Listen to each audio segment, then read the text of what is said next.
This week on Mark Langley's Horsemanship podcast, we're going to look at float loading or trailer loading, as you might know it, and how we can help horses get on, get off, and stay there comfortably. Hello, welcome to Mark Langley's Horsemanship podcast, a podcast helping people to understand their horses better, to provide solutions in a calm, connected way.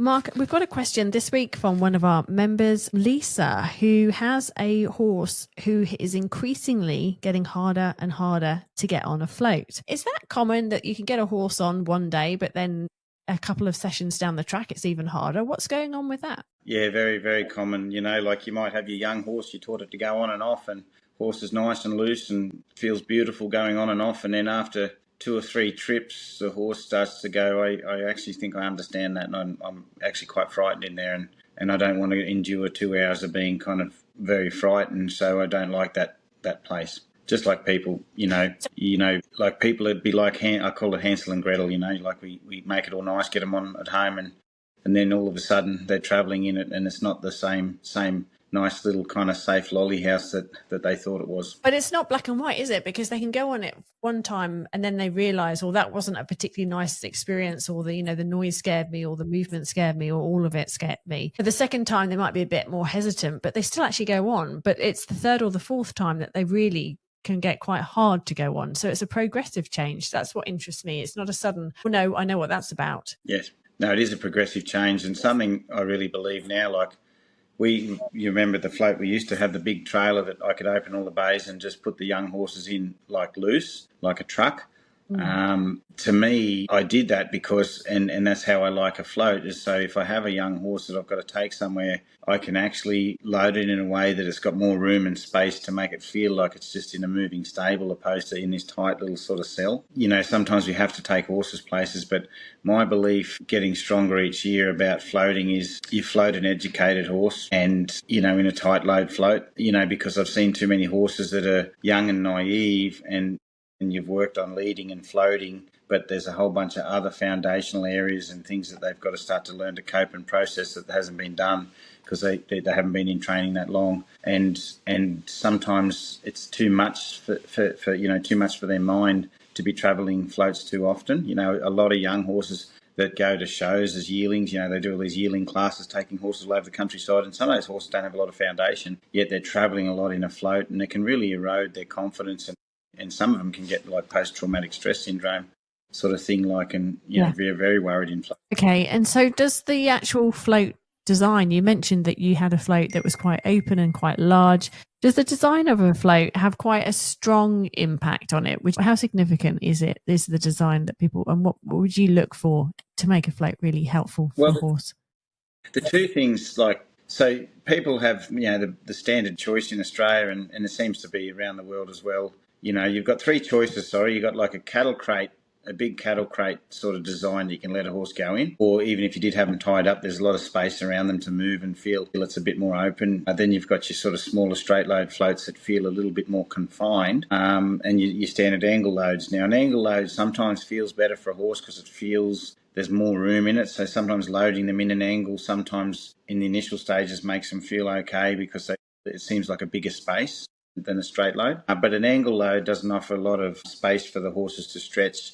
They're kind of quite confined and their head's very close to the wall, so they can after a while feel quite stressed in an angle load, whereas a straight load in most cases has a bit more room between their head and the wall and they can stretch out a bit and there's not something right in their face. So, you know, a straight load for long distance travel is better because there's a little bit more room for the horse to stretch. Ideally, I believe travelling them in a backward fashion is better because people take off very carefully when they drive. You know, usually it's the braking pressure that's harder on the horses. So being able to brake and stabilise themselves through their hind feet is better than on their forehand. So, you know, ideally if I had a wide float and a truck, and if you see a lot of the trucking companies, some of them are travelling angled backwards. And I think a backward travelling float would be better for horses in the long run. But the biggest thing is just having a bit more space around them that they can sort of move and shift, and because they're not mice, they're not tunnel animals, they're sort of outside animals. So being in a confined space can be quite claustrophobic for a lot of horses. So the feeling of a bit more room usually makes them feel a lot better. What about the size of the windows? Yeah, I've had and this is, I think a bit more light and open makes it feel a bit more outside-ish than a dark, closed up place. So a bit more, windows and stuff like that. Also, windows you can open for airflow are really good, because I see a lot of European style floats that, a hot day, if you're parked at the lights for a while, they'll get very, very hot and there's not enough airflow in them and the horses come out very hot. And the horses create a lot of heat inside there too. You imagine two big horses in a tight space, they create a lot of heat in there too. So you need windows and one for that light feeling, that open feeling, and also for airflow. I have had some people, though, that their horses actually... Now, I'm only going on what they've said, not my personal experiments, but that have said that they close their float off because they find the horses are getting a bit frightened when the trucks go past and behind them, and they actually, when it's closed like a little bubble, they tend to sort of cope a little bit better. So I have heard people say that. But I haven't done the experiment to work out if the horse is just in there, just kind of hiding. But, if your horse is freaking out every time a truck comes right up behind your float, and having the back door up so they can't see it helps them, then maybe that's better for them than freaking out with all the trucks and traffic on the road. Okay, we'll go to Lisa's question now. So she has floated her horse in her friend's float that was for Frisians and Percheron side horses. Her gelding is only 14 hands, so heaps of room either side and behind. He walked on this straight load, no issues, and floated for well over a 3-hour drive. But a week later refused to get on, and it took all day to get him on. So he was rearing and running back and kicking out. Then she hired a smaller float, and he didn't want to go on that, and it took 5 hours. She floated him back home, but now he's absolutely refusing to get on. So she's been told all sorts of different ways to force him on. They all seem a bit forced, and she's not too keen to go down that line. So she's wondering, what would your advice be to help with this horse, getting him on the floats? Okay, so it's a very common thing what you've just said about he went on fine and then now he's not going on. Going in a float curiously for the first or second time or once or whatever, and feeling easy at loading because the horse is curious and maybe there's a bit of hay in the front. Who knows? The horse is not that claustrophobic, but it goes in the space quite easy. He goes, this is all right, I can go in here. Easy, no problems at all.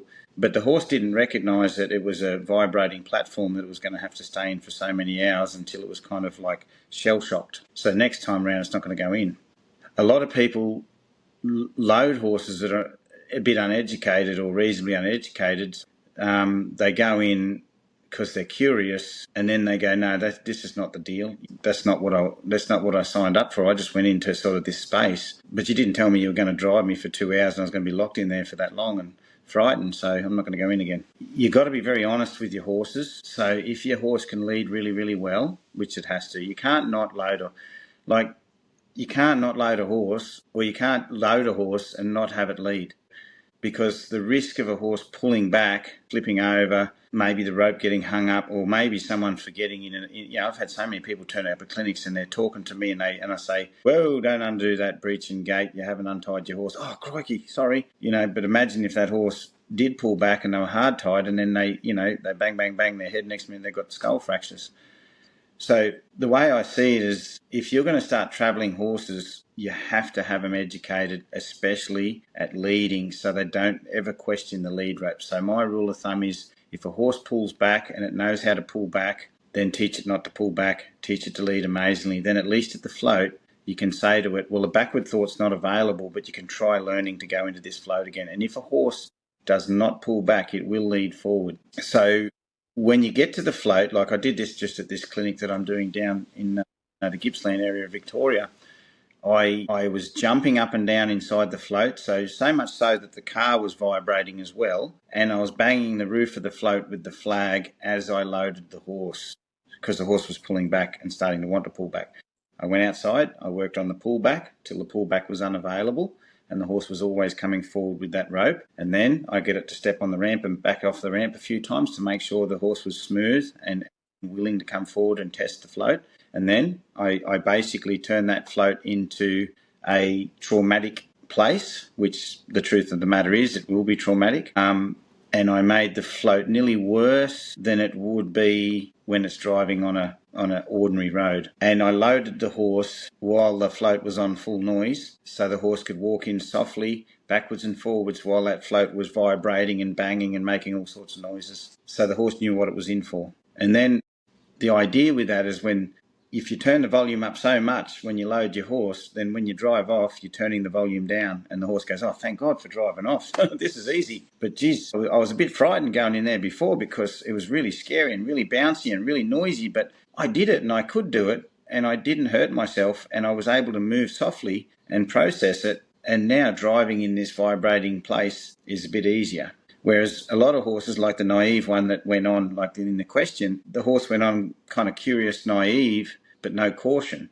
And that's the problem. A horse has to go on a float with proper caution, not just curiosity, because curiosity is what gets horses in trouble if they don't have caution. So if the horse knew how to lead amazingly and it went on knowing what it was going to be in for, then it wouldn't be like, oh, no, you've just lied to me. I don't like that place. Okay, so be very careful, everybody, that you don't just let your horses go in floats curiously and you go, oh, beauty, that was easy, lock them up, go for a drive, because you will fry them and make loading and accepting travelling harder later on. So you go in quite a lot of detail to sort of prepare a horse for floating and all the leading and the different leading techniques, because it's not just getting a horse to follow a rope. It is actually more than that. That's all on your online videos, isn't it? Can you talk us through what you cover? I cover basically leading, and there's also a video on all the little things I would look for in what a horse needs to understand before it goes on. It could be like yielding, even putting them in long range, just getting them to move in the long range is just a great thing for getting horses to move.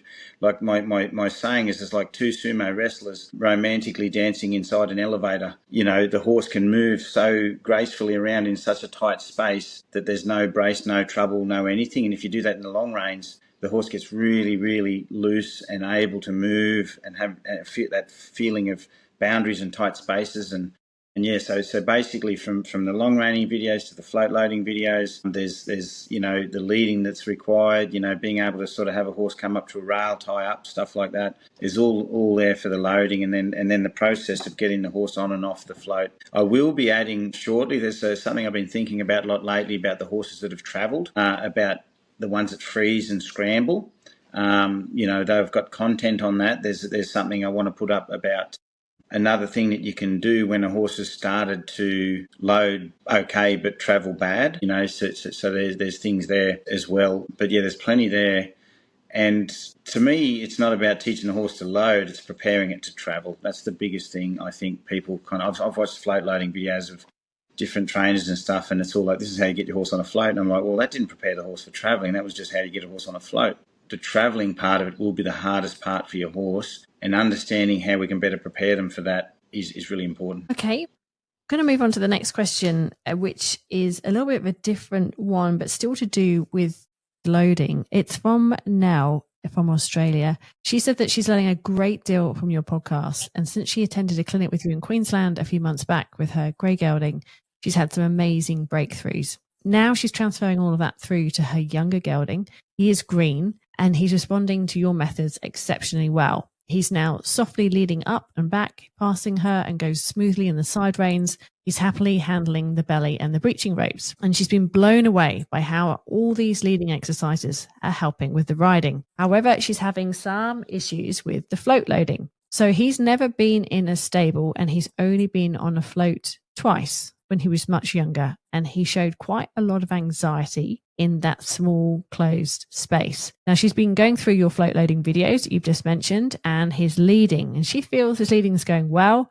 He's improved quickly, and he can now lead on the float with caution and softness. That's one of the tasks that you get people to do in your videos. But after going in the whole way and waiting with the tail bar still open, she can see his tension building up. And he'll go to nip if she places his hand under his chin when she asks him to go back out. Now, going on, he's fine with her hand there and asking him to go forwards and backwards. But she can see that anxiety is just building up to a pressure point when he's asked to wait. Going out, she's doing those backwards and forwards movements like you want people to do in your videos, but he won't calm until he's completely outside. So it seems like he's feeling cornered and resenting her hand is, is a sign of that tension building up, because normally he's absolutely loves being groomed and scratched all over, and he wouldn't have a problem with a hand there.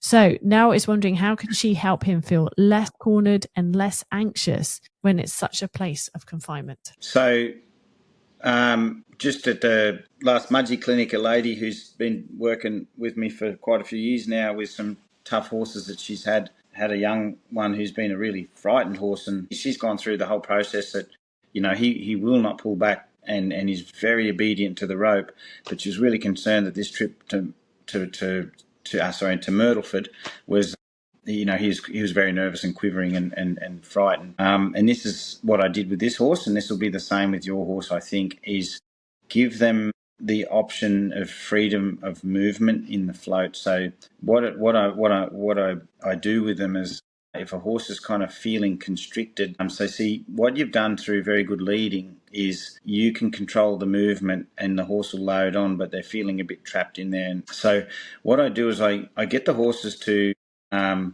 be able to back off a visual, kind of even just a flag, like if they're a little worried, they're allowed to back away from that worry. So you do that outside. So you're actually going to teach the horse not to back up to the lead rope, but get a little concerned and feel it's okay to move outside the horse float. So what I did with this particular horse, it sounds a bit counterproductive, because you're telling the horse it's allowed to leave the float, but by being allowed to leave the float when it's anxious and not saying you're not allowed to and leading forward, because remember, we want a horse to instantly come forward when we pick up that rope, regardless of how it feels, because one day it'll save their life, okay? But if we don't choose to pick up the rope when the horse is choosing to unload, then it doesn't have to stop unloading. And I think what happens when we're loading, we sort of say backwards, forwards, and it's part of my technique to get a horse to go forwards and backwards on the way in and out all the time, so they're loading and unloading amazingly. But sometimes giving them the right to unload when they're nervous and not interrupt it is really important. So for this other little horse who was really quivery, we just loaded him and just rocked the float, waved a flag in front of him a little bit, and he went, "Oh, you don't like it in here, I just might back out." And he backed out. And then we just loaded him again and did it again, until after a while he was backing out, going, "Well, I'm backing out quite quietly and I'm not really worried so much anymore, and I'm free to move, and I don't really need to back all the way out. I might just stop halfway and have a stand and not even worry about it." And so we worked on the transition of, you can choose to move out of this float if you like. I don't want you to stay in here all stressed. And then after choosing to back out, ticking it off their bucket list, coming back in, they knew safety was available outside. And then by going outside and then coming back in again, after a while, there was not a lot of difference between inside the float and outside the float. So that was giving them liberty while they're in the float.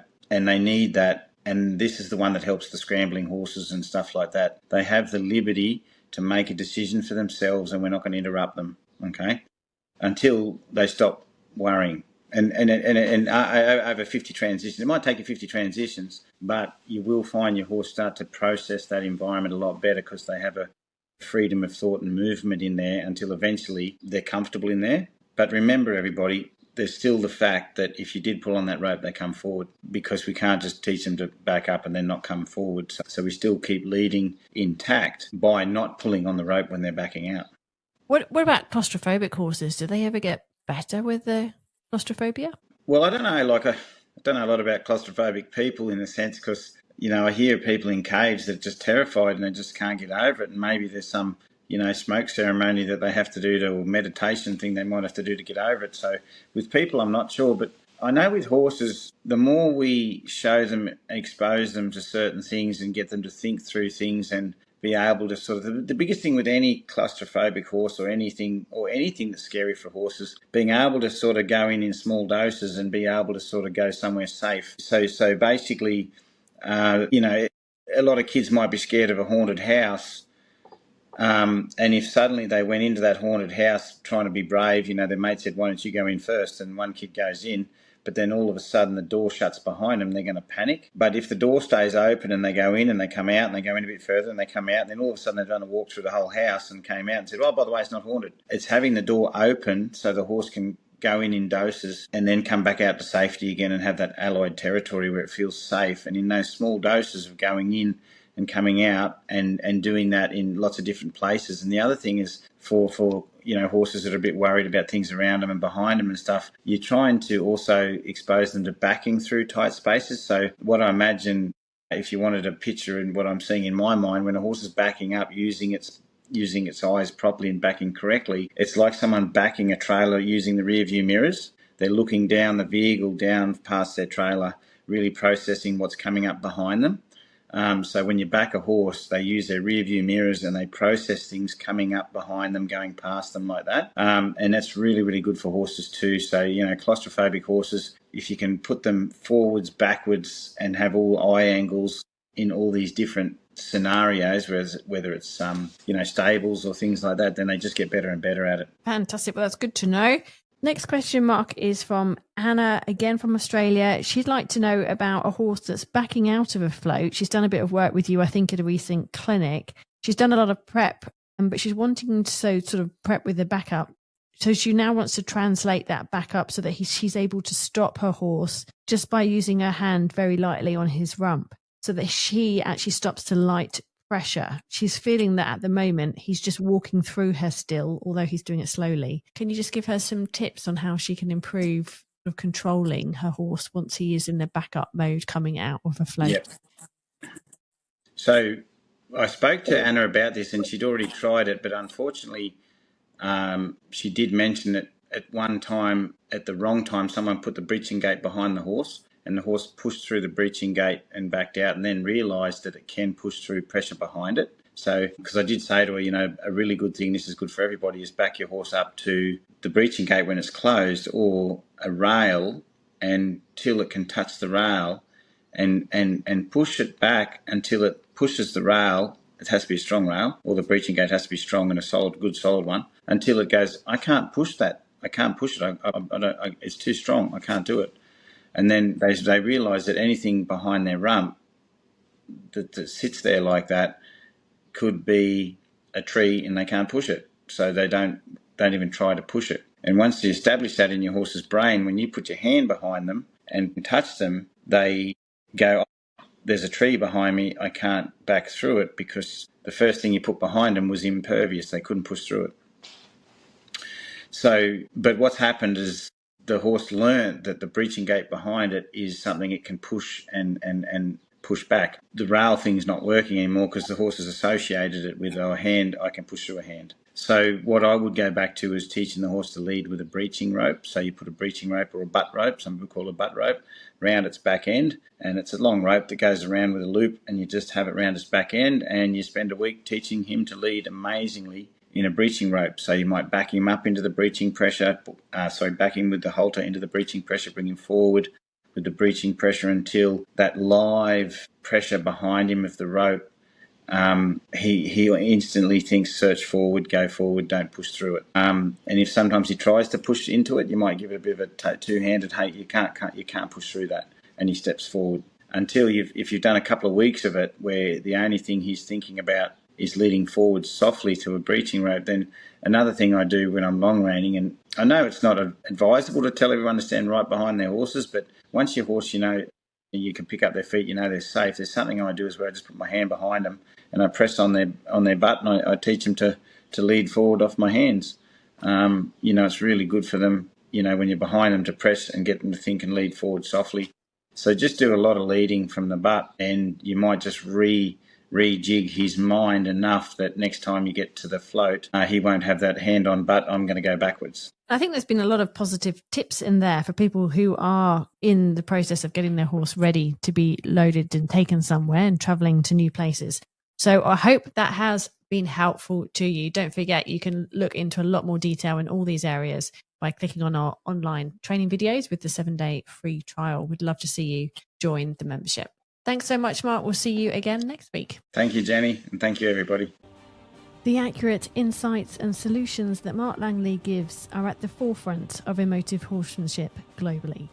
You can learn them for yourself through his supportive online membership. Check it out with a 7-day free trial. marklangley.com.au